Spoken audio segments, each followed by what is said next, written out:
محترم ناظرین، السلام علیکم ورحمۃ اللہ وبرکاتہ۔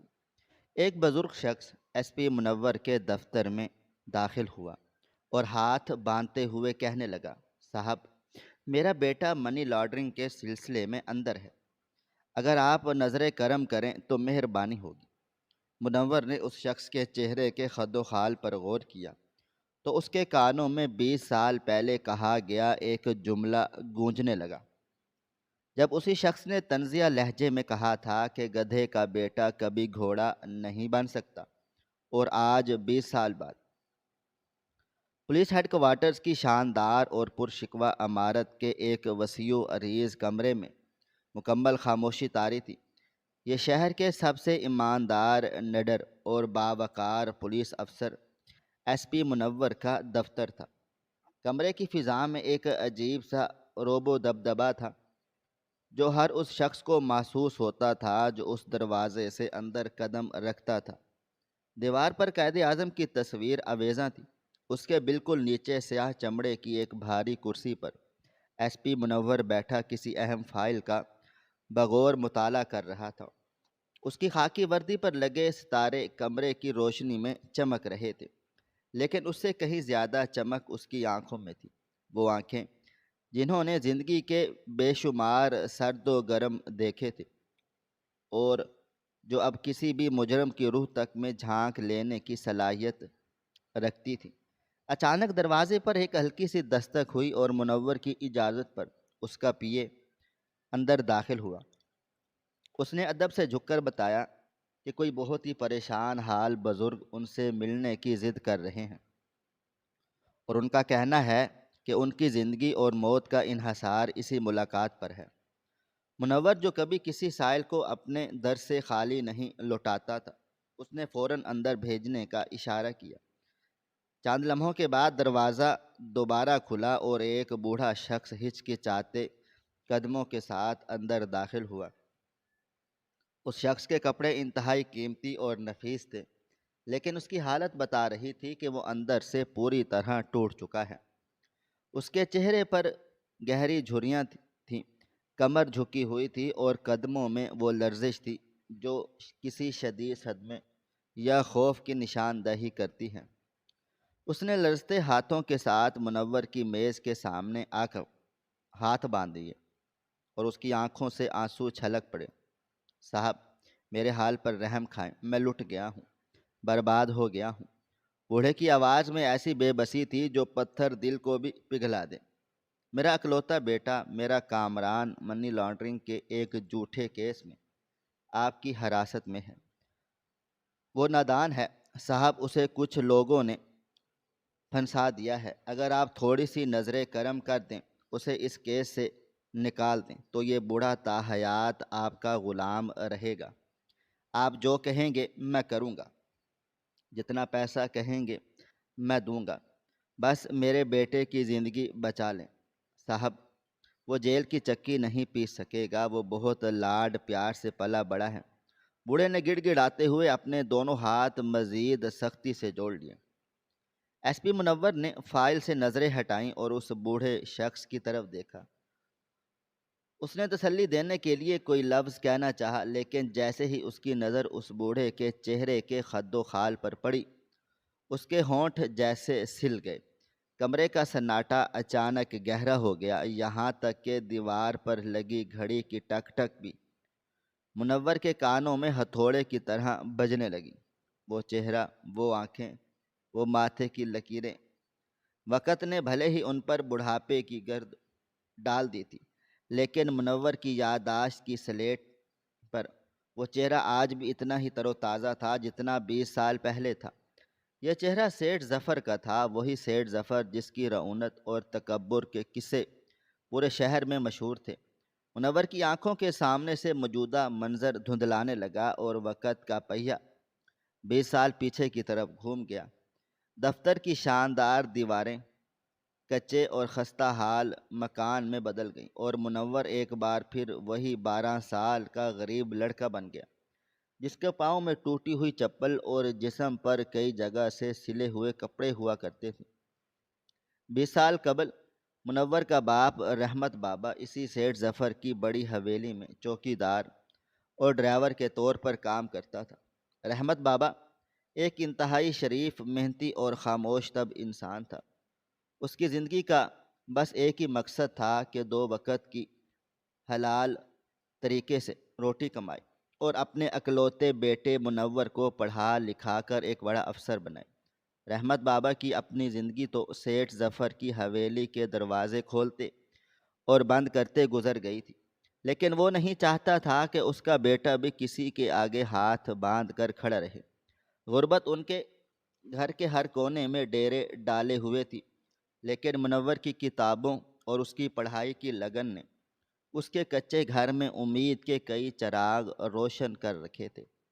منور کو آج بھی یاد تھا کہ کیسے سردیوں کی ٹھٹھرتی ہوئی راتوں میں جب اس کے پاس پہننے کو گرم کپڑے نہیں ہوتے تھے تو اس کا باپ اپنی پرانی اور پھٹی ہوئی شال اس کے کندھوں پر ڈال دیتا تھا تاکہ وہ سردی سے بچ کر اپنی پڑھائی جاری رکھ سکیں۔ رحمت بابا دن بھر حویلی میں سیٹھ ظفر کی جھڑکیاں سنتا، اس کی گاڑیوں کو چمکاتا اور رات کو گھر آ کر جب اپنے بیٹے کو مدھم روشنی والے بلب کے نیچے کتابوں میں مگن دیکھتا تو اس کی دن بھر کی ساری تھکن دور ہو جاتی تھی۔ وہ منور کے ماتھے کو چومتا اور نم آنکھوں سے کہتا کہ میرا بیٹا ایک دن بہت بڑا افسر بنے گا، پھر ہمیں کسی کے آگے جھکنا نہیں پڑے گا۔ منور بھی اپنے باپ کی ان قربانیوں کو سمجھتا تھا۔ وہ جانتا تھا کہ اس کے باپ کے جوتوں کے تلوے گھس چکے ہیں، لیکن وہ اپنے لیے نیا جوتا خریدنے کی بجائے اس کی فیس کے پیسے جمع کرتا ہے۔ دن تیزی سے گزر رہے تھے۔ منور نے میٹرک کا امتحان دیا اور جب نتیجہ آیا تو پورے بورڈ میں اس کی پہلی پوزیشن تھی۔ اس دن رحمت بابا کی خوشی کا کوئی ٹھکانہ نہیں تھا۔ اس نے محلے کی دکان سے ایک پاؤ مٹھائی خریدی اور پورے محلے میں فخر سے بانٹتا پھرا کہ اس کے بیٹے نے کمال کر دیا ہے، لیکن یہ خوشی عارضی تھی۔ آگے کالج کی فیس اور کتابوں کا خرچہ اتنا زیادہ تھا کہ رحمت بابا کی معمولی سی تنخواہ میں اسے پورا کرنا ناممکن تھا۔ کالج میں داخلے کی آخری تاریخ قریب آ رہی تھی اور رحمت بابا کے چہرے پر پریشانی کی لکیریں گہری ہوتی چلی جا رہی تھیں۔ منور نے اپنے باپ کی یہ حالت دیکھ کر کہا تھا، بابا میں آگے نہیں پڑھوں گا، میں کسی ورکشاپ پر کام سیکھ لیتا ہوں، ہم دونوں مل کر کمائیں گے تو گھر کے حالات ٹھیک ہو جائیں گے۔ لیکن رحمت بابا نے سختی سے انکار کر دیا، نہیں میرے بچے، تیری جگہ ورکشاپ نہیں ہے، کالج ہے، تو افسر بنے گا۔ میں کل ہی سیٹھ صاحب سے بات کروں گا، میں ان سے کچھ پیسے ادھار مانگ لوں گا اور اپنی تنخواہ سے کٹواتا رہوں گا۔ وہ بہت بڑے آدمی ہیں، یقیناً میری مجبوری سمجھ جائیں گے۔ وہ دن منور کی زندگی کا وہ سیاہ ترین دن تھا جس نے اس کی روح تک کو جھنجھوڑ کر رکھ دیا تھا۔ اگلی صبح رحمت بابا منور کی انگلی پکڑے سیٹھ ظفر کی عالی شان حویلی پہنچا۔ حویلی کا لان اتنا بڑا تھا کہ اس میں کئی کچے مکان سما سکتے تھے۔ ہر طرف قیمتی گاڑیاں کھڑی تھیں اور ملازمین سر جھکائے اپنے کاموں میں مصروف تھے۔ سیٹھ ظفر اپنے دوستوں کے ساتھ لان میں بیٹھا ناشتہ کر رہا تھا اور ساتھ ہی کہکے لگا رہا تھا۔ اس کے برابر والی کرسی پر اس کا بیٹا کامران بیٹھا تھا جو منور کی ہی عمر کا تھا اور ایک قیمتی ویڈیو گیم کھیلنے میں مگن تھا۔ رحمت بابا نے ڈرتے ڈرتے جھجکتے قدموں کے ساتھ سیٹھ ظفر کے قریب گیا اور ادب سے سر جھکا کر کھڑا ہو گیا۔ سیٹھ ظفر نے ایک حقارت بھری نظر اس پر ڈالی اور غصے سے بولا، کیا بات ہے رحمت، دیکھ نہیں رہے میں مصروف ہوں؟ رحمت بابا نے اپنے خشک ہونٹوں پر زبان پھیری اور لرزتی ہوئی آواز میں کہا، سیٹھ صاحب معافی چاہتا ہوں، دراصل ایک چھوٹی سی عرض تھی۔ میرے بیٹے منور نے میٹرک میں پورے بورڈ میں ٹاپ کیا ہے، اب اسے آگے کالج میں داخلہ لینا ہے، لیکن میرے پاس اس کی فیس اور اس کی کتابوں کے لیے پیسے نہیں ہیں۔ اگر آپ مہربانی فرما کر مجھے کچھ ہزار روپے پیشگی دے دیں تو میں تا حیات آپ کا احسان مند رہوں گا۔ آپ میری تنخواہ سے ہر مہینے تھوڑے تھوڑے پیسے کاٹ لیجئے گا۔ صاحب یہ لڑکا پڑھنا چاہتا ہے، اس کا مستقبل بن جائے گا۔ رحمت بابا نے التجا بھری نظروں سے سیٹھ ظفر کی طرف دیکھا۔ سیٹھ ظفر نے ناشتے کا نوالہ منہ میں ڈالتے ہوئے ایک طنزیہ ہنسی۔ اس کے یار دوست بھی مسکرانے لگے۔ اس نے اپنے ہاتھ کا رومال زمین پر پھینکا اور ایک ایسی نظر سے رحمت بابا اور منور کو دیکھا جیسے وہ کوئی حقیر کیڑے مکوڑے ہوں۔ رحمت، سیٹھ ظفر کی آواز میں زہر بھرا ہوا تھا، انسان کو ہمیشہ اپنی چادر دیکھ کر پاؤں پھیلانے چاہیے۔ تو ایک معمولی چوکیدار ہے اور خواب دیکھ رہا ہے اپنے بیٹے کو افسر بنانے کے۔ ارے ان غریبوں کے بچوں کا کام پڑھنا لکھنا نہیں ہوتا، ان کا کام محنت مزدوری کرنا ہوتا ہے۔ تم مجھ سے پیسے مانگنے آ گیا؟ کیا میں نے یہاں کوئی خیراتی ادارہ کھول رکھا ہے؟ رحمت بابا کی آنکھوں میں آنسو آ گئے۔ اس نے ہاتھ جوڑ کر کہا، صاحب بس ایک بار مدد کر دے، میرا بیٹا بہت ذہین ہے، یہ محنت کرے گا، میں آپ کی ساری عمر غلامی کروں گا۔ سیٹھ ظفر کا غصہ اچانک بڑھ گیا۔ وہ اپنی کرسی سے اٹھا اور رحمت بابا کے بالکل قریب آ کر اپنی انگلی اس کے چہرے کی طرف کر چلایا، اپنی اوقات دیکھو رحمت، تمہارے جیسے لوگ جتنا بھی زور لگا لیں وہ وہیں رہتے ہیں جہاں ان کی جگہ ہوتی ہے۔ تو میرا نوکر ہے اور تیرا یہ بیٹا کل کو میرے بیٹے کا نوکر بنے گا۔ اسے کسی ورکشاپ پر بٹھا، اس کے ہاتھ میں رینچ اور پلاس پکڑا، یہی اس کی اوقات ہے۔ پھر اس نے پورے لان میں گونجتی ہوئی ایک ایسی بات کہی جو آج 20 سال کے بعد بھی ایس پی منور کے کانوں میں سیسا پگھلا کر ڈال رہی تھی۔ سیٹھ ظفر نے طنزیہ کہا لگایا اور کہا، یاد رکھنا رحمت، گدھے کا بیٹا کبھی گھوڑا نہیں بن سکتا، یہ نسلوں کا فرق ہوتا ہے جو کبھی بھی نہیں مٹتا۔ جاؤ یہاں سے اور دوبارہ میرے سامنے اس بیکاریوں والی شکل کے ساتھ مت آنا۔ وہ الفاظ نہیں تھے، وہ تیز دھار چھریاں تھیں جو رحمت بابا کے دل اور اس کی عزت نفس کو چیرتی ہوئی گزر گئی، اور اس بوڑھے باپ کے آنسو اس کے گالوں پر بہہ نکلے۔ اس کے ہاتھ جڑے کے جڑے رہ گئے اور اس کے کندھے اس طرح جھک گئے جیسے اس کی کمر ٹوٹ گئی ہو۔ وہ بنا کوئی لفظ کہے اپنا سر جھکائے منور کی انگلی پکڑے حویلی کے گیٹ کی طرف چل پڑا۔ منور جو اس وقت ایک 12 سالہ لڑکا تھا، اس نے اپنے باپ کے چہرے پر وہ ذلت اور وہ بے بسی دیکھی جو وہ مرتے دم تک نہیں بھلا سکتا تھا۔ حویلی سے نکلتے ہوئے منور نے ایک بار مڑ کر سیٹھ ظفر کی طرف دیکھا۔ اس کی آنکھوں میں آنسو نہیں تھے بلکہ ایک ایسی آگ تھی جس کی تپش نے اس کے بچپن کو اسی لمحے جلا کر راکھ کر دیا تھا۔ اس دن کے بعد منور اور اس کے باپ کے درمیان ایک عجیب سی خاموشی طاری ہو گئی تھی۔ رحمت بابا اندر ہی ٹوٹ چکا تھا۔ اس کا وہ مان، وہ خواب جو اس نے اپنے بیٹے کے لیے دیکھا تھا، سیٹھ ظفر کے ایک جملے نے اسے پیروں تلے رون دیا تھا۔ لیکن سیٹھ ظفر کو یہ اندازہ نہیں تھا کہ اس کے اس تکبر بھرے جملے نے ایک غریب چوکیدار کے بیٹے کے اندر ایک ایسا طوفان کھڑا کر دیا ہے جو ایک دن اس کے اپنے غرور کے محل کو اڑا کر رکھ دے گا۔ اس رات منور نے روٹی کا نوالہ نہیں توڑا۔ وہ رات بھر جاگتا رہا اور اس کے ذہن میں صرف ایک ہی جملہ گونجتا رہا، گدھے کا بیٹا کبھی گھوڑا نہیں بن سکتا۔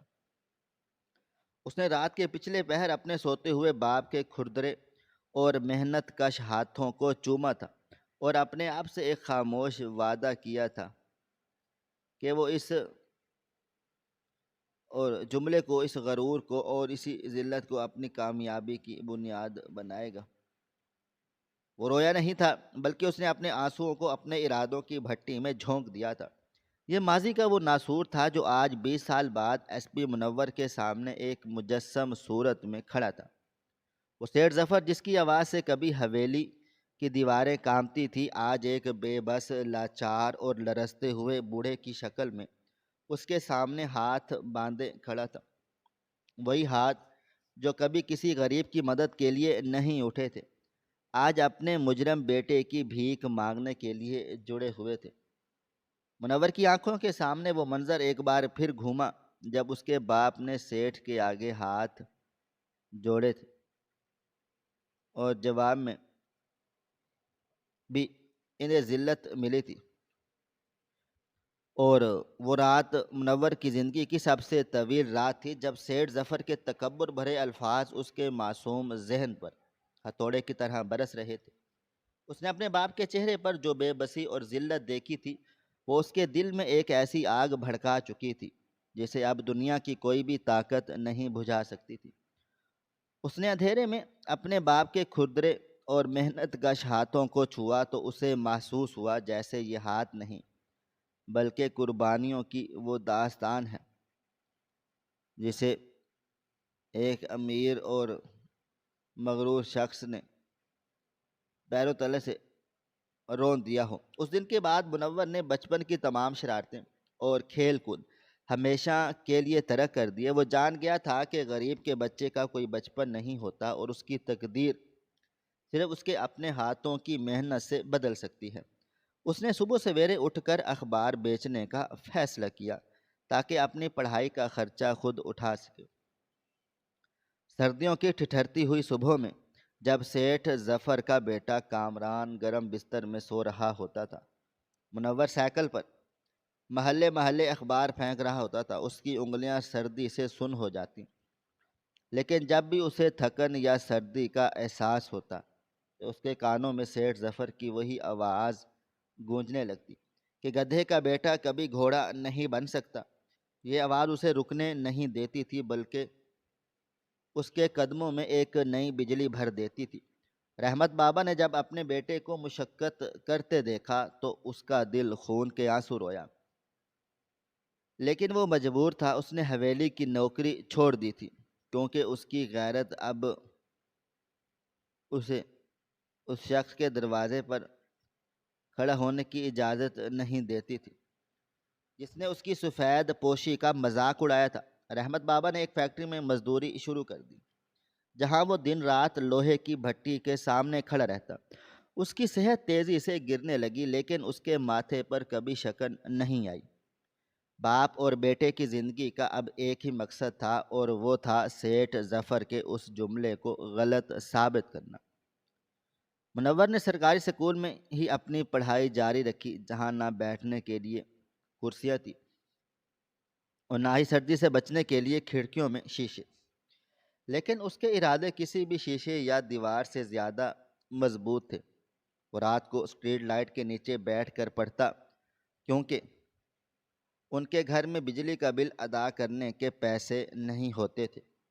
گرمیوں کی ہبس زدہ راتوں میں مچھر اسے کاٹتے اور پسینہ اس کی کتابوں کے صفحات کو گیلا کر دیتا تھا، لیکن اس کی نظر ہمیشہ اپنی منزل پر مرکوز رہتی تھی۔ وہ جانتا تھا کہ علم ہی وہ واحد راستہ ہے جو اسے اس کی ذلت کے گڑھوں سے نکال کر عزت کی بلندیوں تک لے جاتا ہے۔ دوسری طرف سیٹھ ظفر کی حویلی میں دولت کی فراوانی نے ایک الگ ہی تباہی کا بیج بو دیا تھا۔ سیٹھ ظفر نے اپنے بیٹے کامران کو ہر وہ چیز لا کر دی جس پر اس نے انگلی رکھی۔ کامران کو پڑھائی میں کوئی فکر کی نہیں تھی کیونکہ وہ جانتا تھا کہ اس کی باپ کی دولت اس کے ہر امتحان کا نتیجہ بدل سکتی ہے۔ سیٹھ ظفر نے رشوت دے کر اور اپنے اثر و رسوخ کا استعمال کر کے کامران کو ہر کلاس میں پاس کروایا۔ اس نے اپنے بیٹے کو ایک ایسی زندگی دی جہاں محنت اور جد و جہد کا کوئی تصور نہیں تھا۔ کامران نے کالج میں کی شکل تک نہیں دیکھی تھی اور اپنا زیادہ تر وقت آوارہ دوستوں کے ساتھ مہنگی گاڑیوں میں گھومنے اور فضول خرچوں میں گزارنے لگا تھا، اور سیٹھ ظفر اپنے غرور میں اتنا اندھا ہو چکا تھا کہ اسے اپنے بیٹے کی تباہی نظر ہی نہیں آ رہی تھی۔ وہ سمجھتا تھا کہ پیسہ دنیا کی ہر ایک چیز خرید سکتا ہے اور اس کا بیٹا اس کی دولت کے بل بوتے پر ہمیشہ بادشاہوں جیسی زندگی گزارے گا، لیکن قدرت کا قانون کچھ اور ہی تھا۔ جوانی کی دہلیز پر قدم رکھتے ہی کامران نے بری صحبت میں پڑ کر شراب، جوئے اور دیگر غیر قانونی کاموں کی لت لگا لی۔ باپ کی اندھی محبت اور بے تحاشا دولت نے اسے ایک ایسا درندہ بنا دیا جسے اب کسی قانون کا ڈر نہیں تھا۔ اور وقت تیزی سے گزر رہا تھا۔ منور کی حالت محنت رنگ لانے لگی۔ اس نے اپنی بے پناہ ذہانت اور دن رات کی محنت سے کالج اور پھر یونیورسٹی میں نمایاں کامیابیاں حاصل کی۔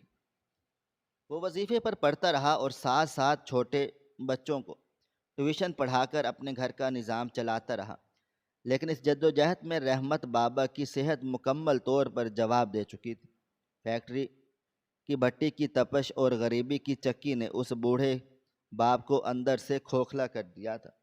منور نے جب ماسٹر کی ڈگری نمایاں نمبروں سے حاصل کی تو وہ خوشی خوشی گھر آیا، لیکن اس نے دیکھا کہ اس کا باپ کھانستے کھانستے بستر پر نڈھال پڑا ہے۔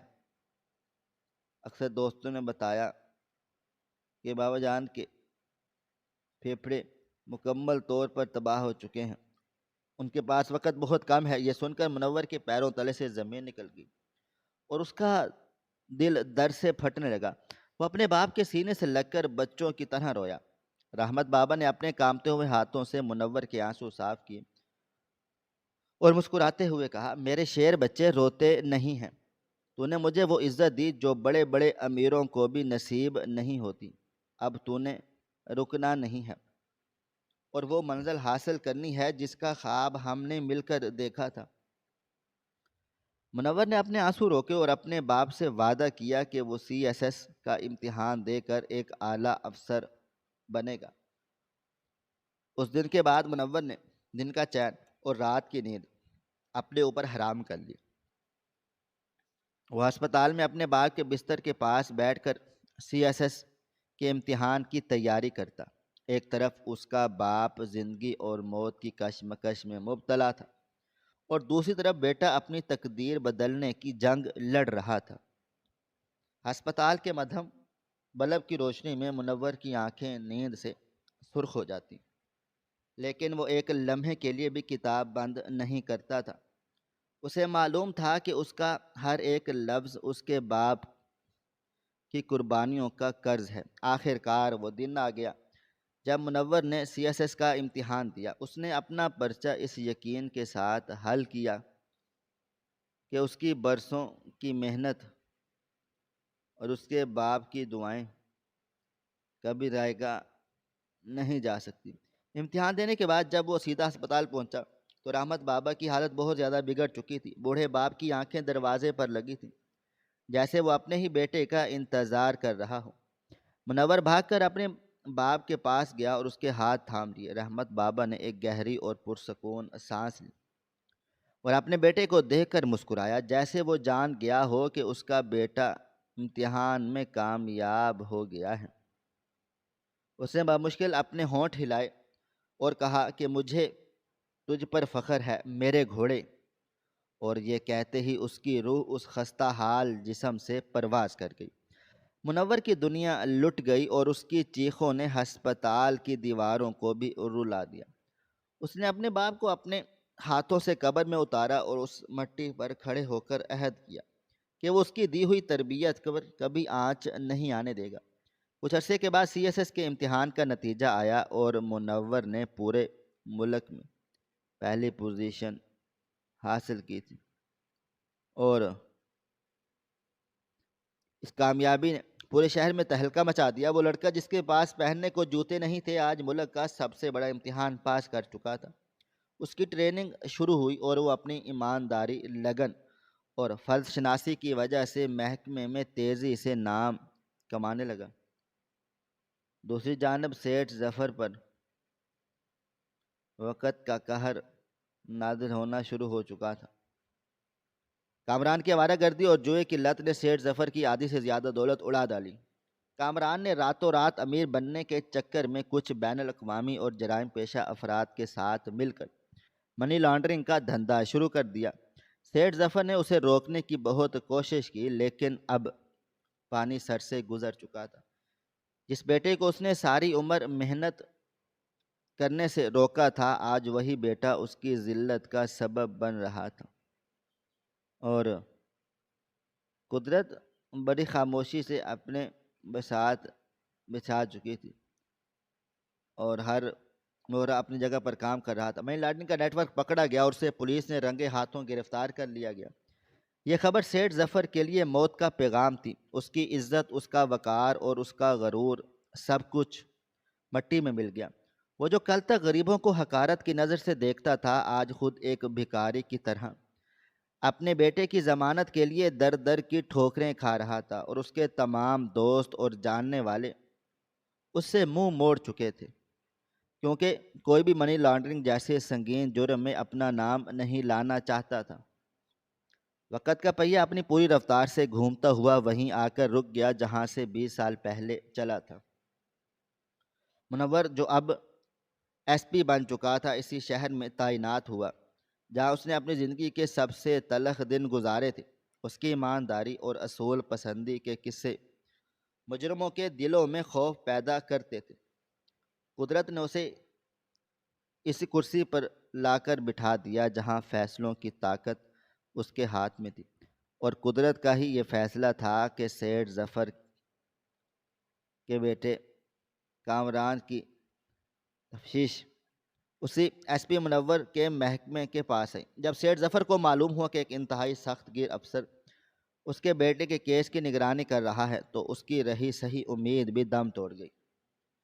اسے بتایا گیا کہ یہ افسر نہ تو رشوت لیتا ہے اور نہ ہی کسی کی سفارش سنتا ہے، لیکن سیٹھ ظفر ایک مجبور باپ تھا۔ وہ اپنے غرور کو دفن کرنے کے لیے کر کے اپنے بیٹے کو بچانے کے لیے ہر ایک حد تک جانے کو تیار تھا۔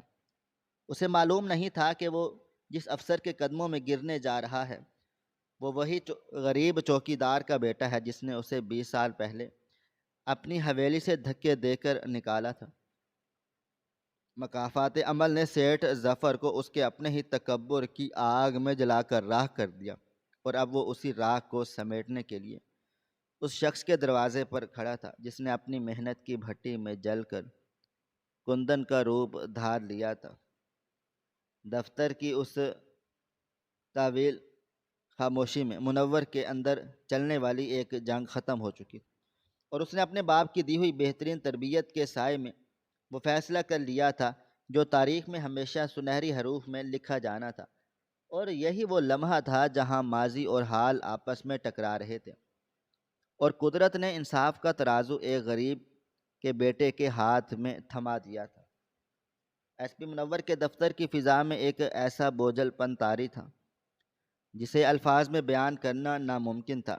دیوار پر لگی گھڑی کی ٹک ٹک کمرے کے سکوت کو مزید گہرا کر رہی تھی، اور سیٹھ ظفر کی لرزتی ہوئی سانسیں اس خاموشی میں ایک عجیب سا ارتعاش پیدا کر رہی تھی۔ وہ بوڑھا شخص جو کبھی اپنے غرور اور تکبر کی وجہ سے زمین پر پاؤں نہیں رکھتا تھا، آج ایک مجرم کی طرح سر جھکائے کھڑا تھا۔ اس کی آنکھوں سے بہنے والے آنسو اس کی قیمتی شال کو بھگو رہے تھے، لیکن اسے اپنے آنسوؤں کی کوئی پرواہ نہیں تھی۔ اسے صرف اپنے بیٹے کامران کی فکر کھائے جا رہی تھی، جو حوالات کی اندھیری کوٹری میں بند اپنے جرائم کی سزا بھگت رہا تھا۔ منور نے اپنی کرسی کی پشت سے ٹیک ہٹا کر اپنے دونوں ہاتھ میز پر رکھے اور ایک طویل اور گہری نگاہ اس بوڑھے چہرے پر ڈالی جس پر کبھی رعونت کا پہرا ہوتا تھا، لیکن آج وہاں صرف اور صرف بے بسی اور لاچاری کا ڈیرا تھا۔ منور نے اپنے اندر چلنے والے جذبات کے طوفان کو پوری طرح قابو میں کر لیا۔ وہ جانتا تھا کہ یہ وہ لمحہ ہے جس کا انتظار اس نے اپنی پوری زندگی کیا ہے، لیکن اس کے دل میں اب کوئی انتقام کی آگ نہیں تھی، بلکہ ایک ایسا سکون تھا جو صرف ان لوگوں کو نصیب ہوتا ہے جو اپنی محنت کی بھٹی میں جل کر کندن بن چکے ہوتے ہیں۔ منور نے اپنی پروقار اور روبدار آواز میں سیٹھ ظفر کو مخاطب کرتے ہوئے کہا کہ آپ تشریف رکھیں۔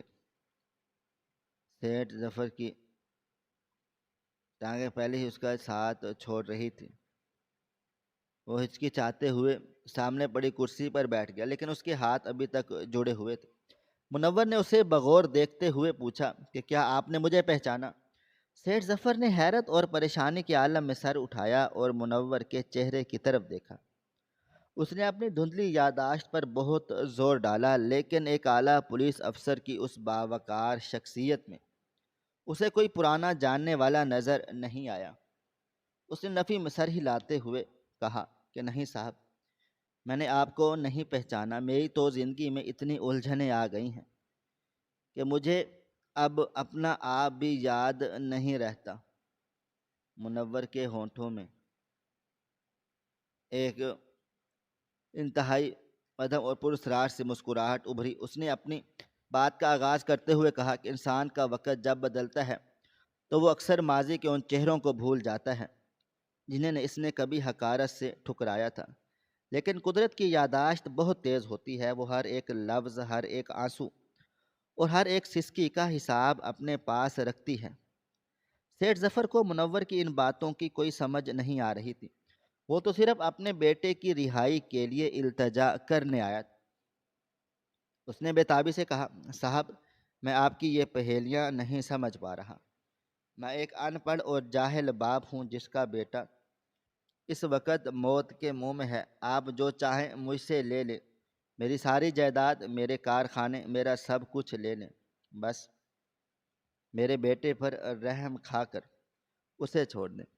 منور کی آنکھوں میں اچانک ایک چمک سی ابھری اور اس کا لہجہ قدرے سخت ہو گیا۔ اس نے کہا کہ آپ کو لگتا ہے کہ آپ کی دولت آج بھی ہر ایک چیز خرید سکتی ہے، لیکن آج آپ غلط جگہ پر آ گئے ہیں، اور یہاں دولت کا نہیں سیٹھ صاحب بلکہ انصاف کا ترازو رکھا ہے۔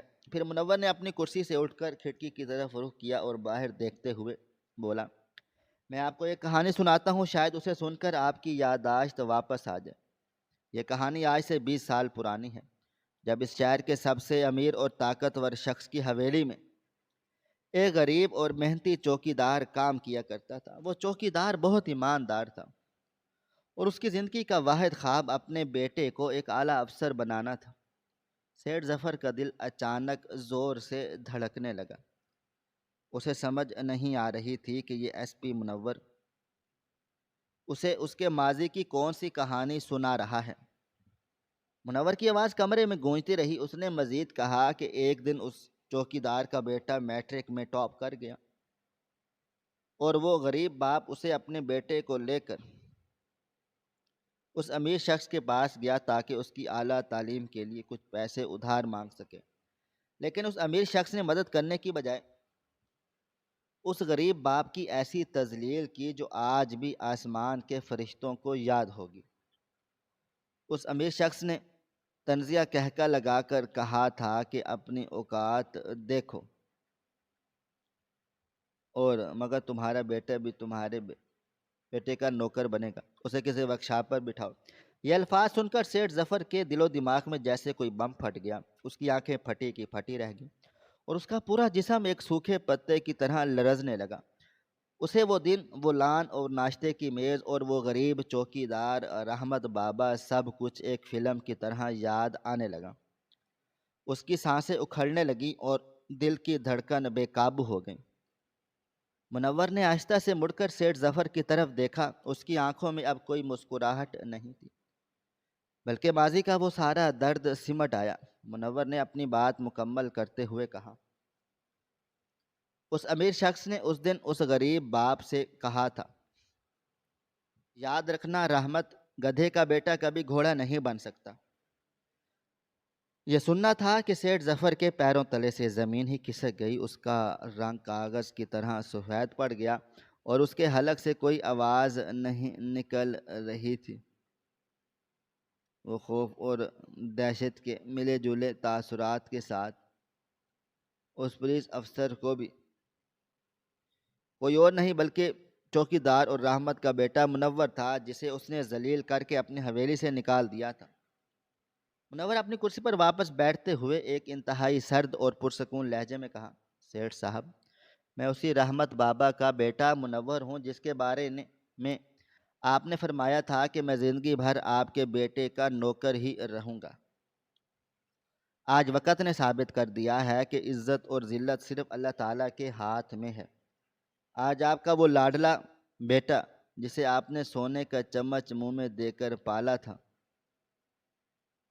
اور میرے لاک اپ میں ایک مجرم کی طرح بند ہے، اور وہ غریب لڑکا جسے آپ نے ورکشاپ پر بٹھانے کا حکم دیا تھا آج اس کرسی پر بیٹھا ہے۔ جہاں آپ اس کی منتیں کر رہے ہیں۔ سیٹھ ظفر کے لیے انکشاف کسی قیامت سے کم نہیں تھا۔ اس کے ہوش اٹھ چکے تھے، اسے لگ رہا تھا جیسے کمرے کی چھت اس کے اوپر گرنے والی ہے۔ اس کے اندر موجود غرور، تکبر اور رعونت کا وہ اونچا پہاڑ ریت کی دیوار کی طرح زمین بوس ہو چکا تھا۔ اسے اپنی آنکھوں پر یقین نہیں آ رہا تھا کہ وقت اس قدر بھی ظالم ہو سکتا ہے۔ اس نے فوراً اپنی کرسی سے چھلانگ لگائی اور ایس پی منور کے پیروں میں گر پڑا۔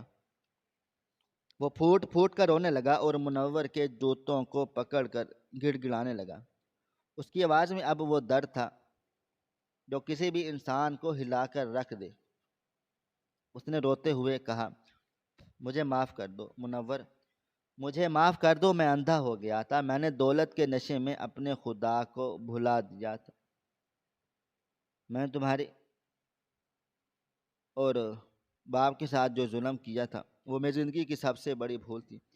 آج مجھے اس کی سزا مل رہی ہے۔ آج قدرت نے مجھ سے میرا سب کچھ چھین لیا، میرا غرور خاک میں مل گیا، میں تمہارے قدموں کی دھول ہوں۔ منور، تم چاہو تو مجھے گولی مار دو، مجھے جیل میں ڈال دو، مجھ سے اپنا پرانا بدلہ لے لو، لیکن خدارا میرے بیٹے کو چھوڑ دو، وہ جیل میں مر جائے گا، اسے ایسی زندگی کی عادت نہیں ہے، میں تمہارے آگے بھیک مانگتا ہوں، تم مجھ سے ہر ایک چیز کا حساب لو، لیکن کامران کی جان بخشی کر دو۔ سیٹھ ظفر کے آنسو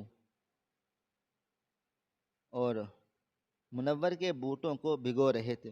اس کی سسکیاں اور آہیں پورے کمرے میں گونج رہی تھیں۔ وہ بار بار منور سے معافی مانگ رہا تھا اور اپنی غلطیوں کا اقرار کر رہا تھا۔ منور نے کچھ دیر تک اس بوڑھے شخص کو اپنے پیروں میں پڑا رونے دیا۔ یہ وہ منظر تھا جس کا اس نے 20 سال تک تصور کیا تھا۔ اسے محسوس ہو رہا تھا جیسے آج اس کے باپ کی روح کو سکون مل گیا ہو۔ اسے لگ رہا تھا کہ آج اس کے محنت کش باپ کی وہ تمام قربانیاں رنگ لے آئی ہیں، اور آج واقعی گدھے کا بیٹا گھوڑا بن کر اس میدان میں کھڑا ہے جہاں بڑے بڑے مغرور ہار مان چکے ہیں۔ لیکن منور کا دل انتقام سے خالی تھا۔ وہ ایک ایسے باپ کا بیٹا تھا جس نے غریبی میں بھی اپنی غیرت اور انسانیت کا سودا نہیں کیا تھا۔ منور نے جھک کر سیٹھ ظفر کے کندھوں کو پکڑا اور اسے اپنے پیروں سے اٹھا کر واپس کرسی پر بٹھا دیا۔ سیٹھ ظفر ابھی تک رو رہا تھا اور اس کے ہاتھ کانپ رہے تھے۔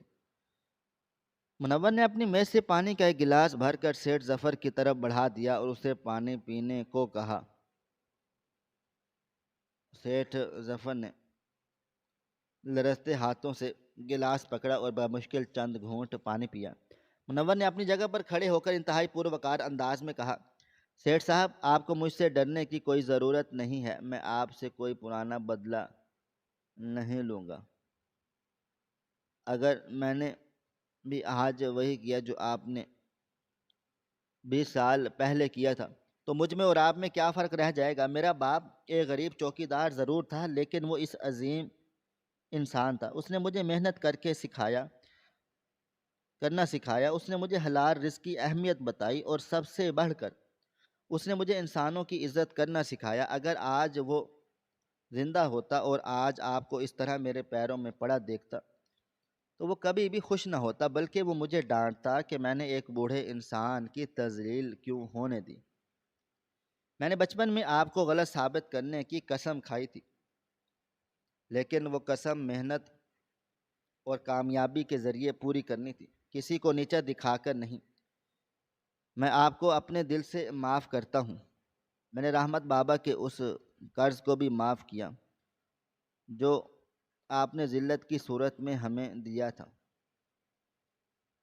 میری طرف سے آپ کو پوری معافی ہے۔ یہ سن کر سیٹھ ظفر کی آنکھوں میں ایک امید کی کرن جاگی۔ اس نے روتے ہوئے کہا، منور بیٹا، تمہارا بہت بہت شکریہ، تم واقعی ایک عظیم باپ کے عظیم بیٹے ہو۔ تو کیا اب تم میرے کامران کو رہا کر دو گے؟ کیا تم اسے اس کیس سے نکال دو گے؟ منور کا چہرہ اچانک سے انتہائی سنجیدہ اور سخت ہو گیا۔ اس نے اپنی کرسی پر واپس بیٹھتے ہوئے کہا، میں نے آپ کو بحیثیت منور معاف کیا ہے، جو رحمت کا بیٹا ہے، لیکن اس کرسی پر جو شخص بیٹھا ہے وہ ایک پولیس افسر ہے جو قانون اور انصاف کا پابند ہے۔ میں نے ریاست کے ساتھ اور اپنے خدا کے ساتھ حلف اٹھایا ہے کہ میں حق اور انصاف کا ساتھ دوں گا۔ آپ کا بیٹا میرا ذاتی مجرم نہیں ہے، بلکہ وہ اس ریاست اور اس معاشرے کا مجرم ہے۔ اس نے منی لانڈرنگ کے ذریعے اس ملک کا پیسہ لوٹا ہے، اس نے غریبوں کا حق مارا ہے اور غیر قانونی دھندے کر کے کئی خاندانوں کو برباد کیا ہے۔ اس کی معافی میرے ہاتھوں میں نہیں ہے، اور میں نے اپنے ذاتی مفاد کے ناجائز استعمال کر کے کسی مجرم کو قانون کی گرفت سے نہیں نکال سکتا۔ آپ کے بیٹے نے جو جرم کیا ہے اس کے ٹھوس ثبوت آپ کے پاس موجود ہیں، اور اب یہ کیس عدالت میں جائے گا جہاں قانون اپنا راستہ خود بنائے گا۔ سیٹھ ظفر کی رہی صحیح امید بھی دم توڑ گئی۔ اس نے بے بسی سے کہا، لیکن منور، وہ میرا اکلوتا سہارا ہے۔ اگر وہ جیل چلا گیا تو میں جیتے جی مر جاؤں گا۔ تم مجھ پر ترس کھاؤ۔ منور نے دو ٹوک اور اٹل لہجے میں جواب دیا، سیٹھ صاحب، ترس اس معاشرے کے ان غریبوں پر کھانا چاہیے جن کی زندگیوں کا سکون آپ کے بیٹے جیسے جرائم پیشہ افراد نے چھین لیا ہے۔ اور آپ نے اپنے بیٹے کو دولت تو دے دی، لیکن اسے حلال اور حرام کی تمیز نہیں سکھائی۔ آپ نے اسے محنت کی بھٹی میں نہیں ڈالا، بلکہ اسے شارٹ کٹ کا راستہ دکھایا۔ آج وہ جس انجام کو پہنچا ہے اس کے ذمہ دار صرف اور صرف آپ کی بیجا لاڈ پیار اور آپ کا تکبر ہے۔ آپ نے اسے انسان بننے کا موقع ہی نہیں دیا۔ آپ کو آج رونا اس بات پر نہیں چاہیے کہ وہ جیل جا رہا ہے، بلکہ اس بات پر رونا چاہیے کہ آپ نے ایک اچھے خاصے انسان کو دولت کی ہوس میں درندہ بنا دیا۔ اور سیر ظفر کو منور کی ہر ایک بات نشتر کی طرح چبھ رہی تھی، لیکن وہ جانتا تھا منور کا ہر لفظ سچ پر مبنی ہے۔ آج اس پر حقیقت پوری طرح آشکار ہو چکی تھی کہ حلال کی سوکھی روٹی اور حرام کی دولت میں کیا فرق ہوتا ہے۔ اسے رحمت بابا کی وہ محنت یاد آ رہی تھی جو اس نے اپنے بیٹے کو پڑھانے کے لیے کی تھی، اور اسے اپنا وہ غرور یاد آ رہا تھا جس نے اس کے اپنے بیٹے کو تباہ کر دیا تھا۔ وہ سمجھ گیا تھا کہ اب کوئی بھی سفارش، کوئی بھی دولت اور کوئی بھی طاقت کامران کو قانون کے شکنجے سے نہیں بچا سکتی۔ منور نے اپنی فائل دوبارہ کھولی اور کہا، آپ اب جا سکتے ہیں۔ سیٹھ صاحب، آپ کے بیٹے تو کل صبح عدالت میں پیش کیا جائے گا۔ اگر آپ کے پاس اس کی بے گناہی کا کوئی ثبوت ہے تو آپ عدالت میں پیش کر سکتے ہیں۔ میری طرف سے آپ کے لیے یہی پیغام ہے کہ انسان کی اصل قدر اس کے کردار اور اس کی محنت سے ہوتی ہے، نسلوں یا دولت سے نہیں۔ سیٹھ ظفر کے پاس اب کہنے کو کچھ بھی نہیں بچا تھا۔ وہ اپنی جگہ سے اٹھا، اس کے قدم منو بھاری ہو چکے تھے، اس کی کمر مزید جھک گئی تھی، اور وہ ایک زندہ لاش کی طرح بوجھل قدموں سے دروازے کی طرف چل پڑا۔ اس نے دروازے پر پہنچ کر ایک بار پھر مڑ کر اس نوجوان پولیس افسر کی طرف دیکھا جس کی آنکھوں میں بھی آج وہی چمک تھی جو 20 سال پہلے اس غریب لڑکے کی آنکھوں میں تھی، لیکن آج اس چمک میں ایک ایسا وقار تھا جس نے سیٹھ ظفر کے پورے وجود کو خاک میں ملا دیا تھا۔ وہ روتا ہوا، اپنے اعمال پر پچھتاتا ہوا اس دفتر سے باہر نکل گیا، جبکہ ایس پی منور نے ایک گہری سانس لی، اپنی آنکھیں بند کی اور اپنے دل میں اس ذات کا شکر ادا کی جس نے اسے دولت کے گڑھوں سے نکال کر ذلت کے گڑھوں سے عزت کے تخت پر بٹھایا، تاکہ کمرے میں اب صرف قانون اور انصاف کی بالادستی کا احساس باقی رہ گیا تھا۔ اور قدرت نے ایک بار پھر ثابت کر دیا کہ وقت کا پہیہ جب گھومتا ہے تو وہ کسی کے غرور کو باقی نہیں چھوڑتا، اور سچی لگن اور محنت کے سامنے دنیا کی کوئی طاقت کھڑی نہیں ہو سکتی۔ اگلی صبح شہر کی سب سے بڑی عدالت میں کامران کو ہتھ کڑیاں پہنا کر پیش کیا گیا۔ وہ لڑکا جس نے کبھی ریشم کے بستروں کے سوا کچھ نہیں دیکھا تھا، آج مجرموں کے ٹہرے میں بے بس اور سر جھکائے ہوئے کھڑا تھا۔